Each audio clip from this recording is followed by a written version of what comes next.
আগে শুনুন কথাগুলো।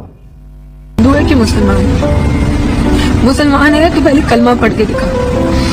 जैसे कि हमें पता ही नहीं, हम पीछे पलट के देखें हो क्या रहा है। जब हमारे सामने शूट किया तो मेरे हस्बैंड बोले कि गोली मत मारो। वहाँ पे हिंदुओं को पूछ पूछ के मार रहे थे वो।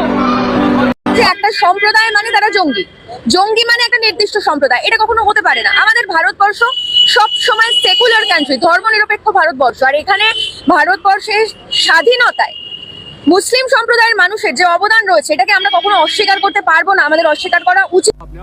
যখন পুরো দেশ কাঁদছিল, যেই মায়ের কোলগুলো শূন্য হয়ে গিয়েছিল, যাদের জন্য দেশের প্রধানমন্ত্রী বিদেশ থেকে মিটিং ক্যান্সেল করে চলে এসেছিল, আজ সেই দেশেরই এমনই নাগরিক আছে যাদেরকে ওইখানে পেহেলগাঁওতে নিজে ফেলে দিলে তাদেরকে যদি গুলি করে মারতো, তাহলে হয়তো এই ব্যক্তিগুলো বুঝতে পারতো যে একটা মায়ের কোল খালি হয়ে গেছে, একজনকে তার পরিবারের সামনে শ্যুট করে মেরে দেওয়া হয়েছে, তাহলে কিন্তু এরা বুঝতে পারতো মানুষগুলো পেহেলগাঁওতে মরে গেছে। তাদের মরে যাওয়াতে আমাদের ওয়েস্ট বেঙ্গলের পাবলিকের কিচ্ছু যায় আসে না।